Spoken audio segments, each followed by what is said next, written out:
And we're back. We're back. Testing out the microphone. 1, 2, 3. And we are grooving.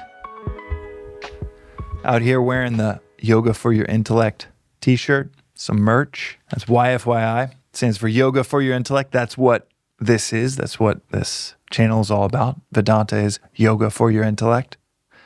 And it's also the name of a podcast that I host with my teacher, Joseph, called YFYI, or Yoga for Your Intellect. Anywhere you catch your podcasts. If you want longer form conversations, we've been doing it the last few years, and it's a blast to take the weekly conversations that we would have, and we start doing them, in front of microphones. But we've been doing those conversations for 8 years and started recording them a few years ago. And we got more merch for other people too. You can shoot a DM on Instagram to Yoga for Your Intellect or to Daily Vedantic. And we'll probably just work on Venmo until we get more. I only got 20 of these made.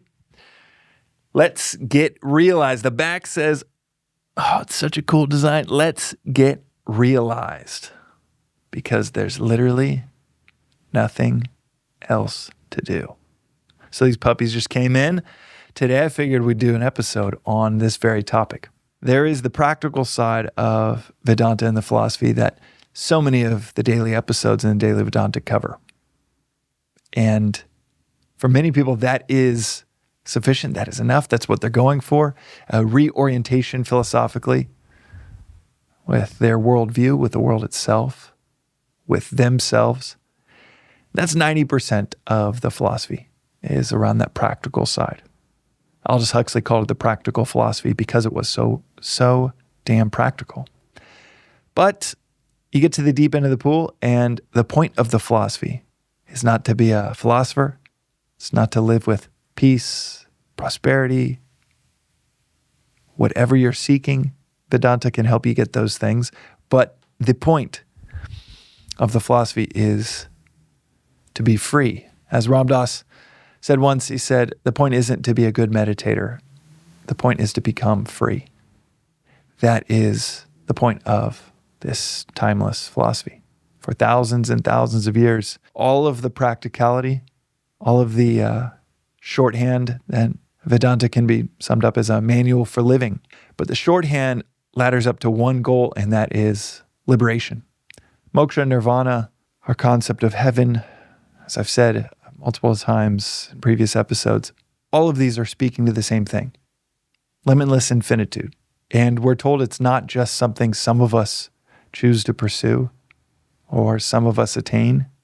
We're told that this is the only thing to do in this relative plane. And everything we pursue, like a previous episode, talks about everything that we pursue is either that explicitly, the self, liberation, realization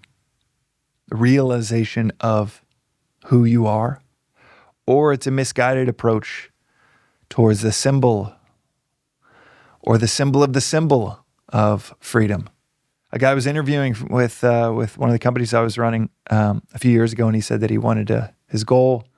I asked him, what are your goals with your career over the next 10 years? And he said he wanted to earn $10 million so that and I asked him, oh, that's a fairly specific number. Why? He said, well, on interest of that, I could live on just the interest.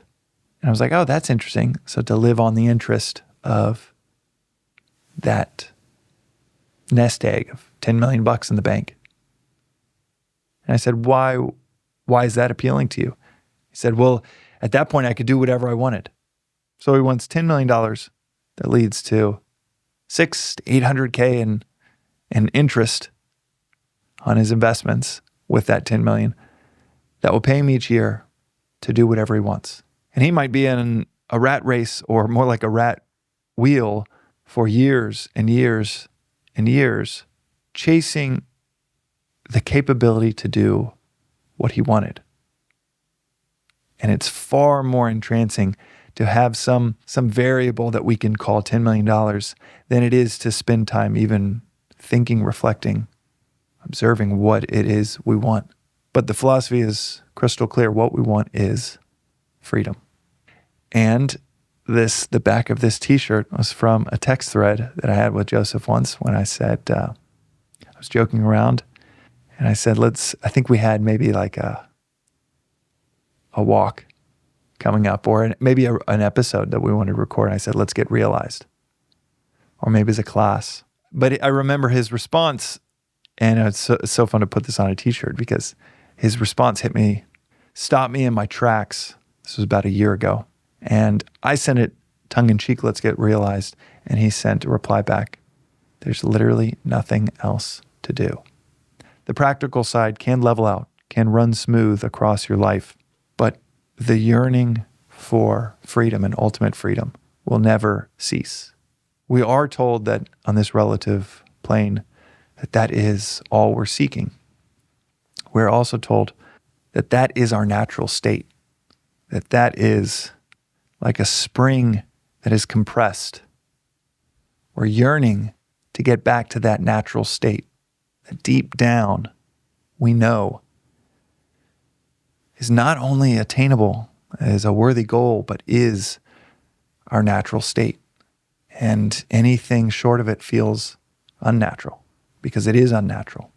So the first merch we ever created needed to have the ultimate goal on it, even if it seems tongue-in-cheek to a reader at first glance.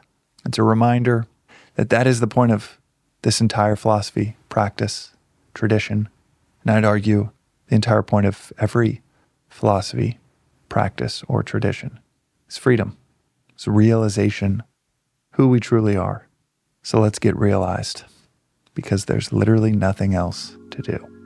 We'll see you next time on the Daily Vedantic. Thanks for listening to the Daily Vedantic. This reflection is part of a free repeating 2-year course in Advaita Vedanta. Rooted in the timeless wisdom of the Upanishads, arguably the oldest philosophical texts on earth, you can begin with episode 1, which gives the 15-minute overview of the whole philosophy of Vedanta, or you can join the journey with any episode at any point. But the critical aspect of this course, of understanding and mastering anything, is to study and reflect, even for 10 to 15 minutes on the timeless each day, preferably at the start of your day. As is said in this philosophy, reflection is 100,000 times as powerful as listening. So listen, journal, sit with, discuss these concepts, or ask questions at thedailyvedantic.com with our AI-powered chatbot informed by about 700 episodes here, as regularly as one can if you want to see clarity and peace almost effortlessly unfold in your daily life. And if it doesn't result in a near immediate increase in clarity and peace, then toss aside and feel free to never listen again. One of the things that you might notice is after 7 or 8 days in a row, this doesn't feel like a discipline. This feels like a visit with a best friend to dive into the timeless with daily reflection. Within a few days, it becomes one of your favorite parts of the day. You can also find out more, including news about in-person events in Los Angeles and beyond, at the Daily Vedantic on Instagram or through our weekly newsletter at thedailyvedantic.com. Additionally, check out the links in our show notes for more resources like the books that are mentioned most frequently in the episodes, including Vedanta Treatise, perhaps the simplest and most straightforward read on this philosophy I've ever come across. Until next time, and from the entire team that works on the Daily Vedantic project, thanks for listening.